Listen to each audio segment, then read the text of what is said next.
Good day, you beautiful people. Welcome to LAZADA's Tech, where we do tech in your life in style. In this video, we're checking out the new Vivo Y16. This is the brand's newest entry-level device, and we're taking it through a workday to see how it fares in terms of my use cases in everyday life. But before we start our day, a quick shout out to Vivo for making this collaboration happen. And to recap, this phone reps.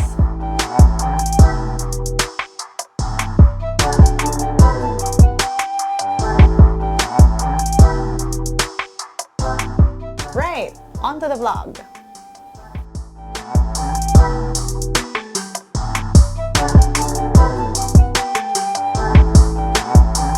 I start my mornings catching up on some leisure reading, coffee, and while checking in on my plants and aquariums.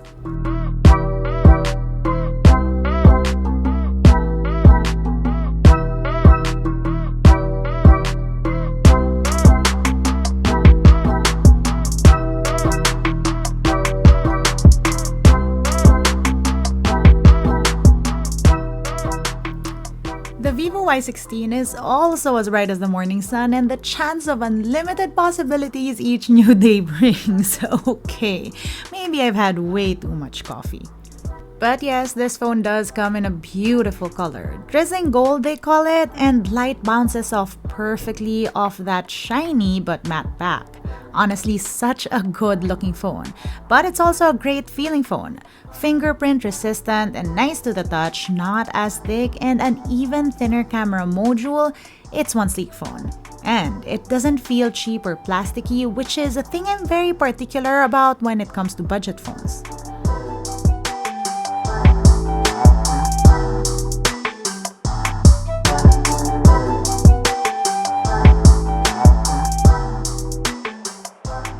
It's not an understatement to say that I do a lot of stuff on my phone. Yes, I work a lot on my computer, but I also like being able to switch it around and working on my phone. This Vivo Y16 I have is the 4GB 128GB variant, and there's also what they call extended RAM. That basically means this phone can allocate up to 1GB of the 128GB storage for RAM to make it run smoother. And you can also expand storage with a 1TB memory card, so you're all set.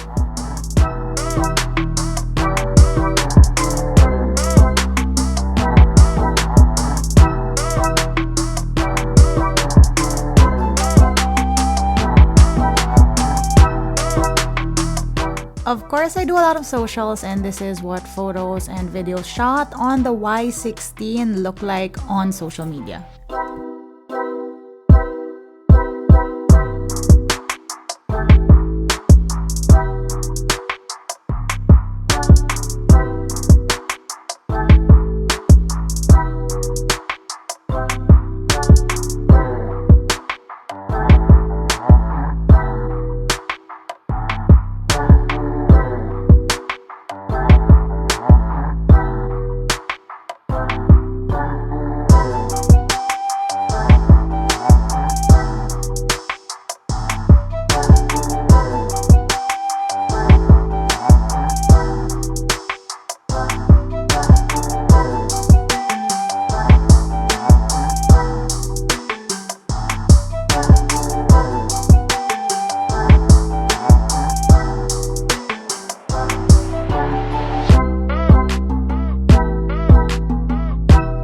Running out to get a quick coffee. This is being shot by the Vivo Y16. We are at the vlog part of this video. The Vivo Y16 reps a 13-megapixel main shooter on the back and a 2-megapixel macro camera. Up front, that is a 5-megapixel selfie camera.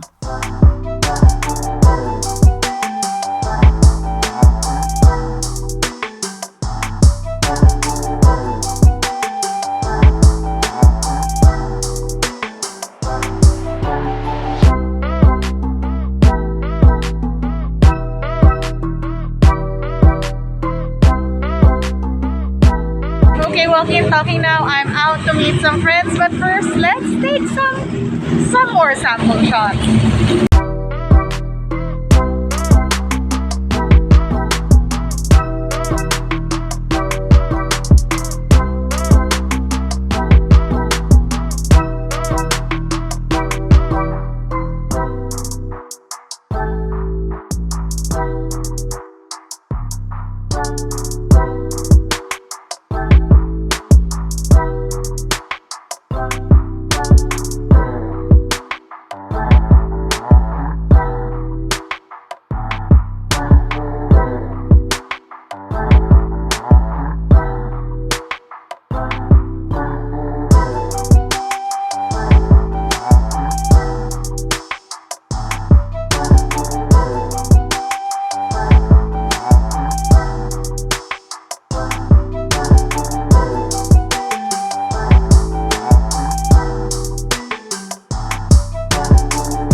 Y16 has 5000 milliamp hour battery, so that's sure to get you a whole day's worth of use. Winding down at the end of the day for me is watching videos on my phone, and shameless plug, if you haven't already, like and subscribe to the channel.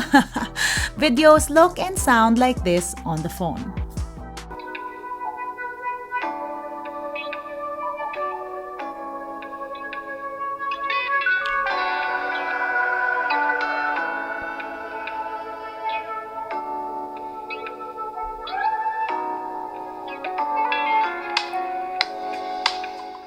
For the gamers, there's also an ultra game mode, and this is what my really bad game playing looks like on this phone.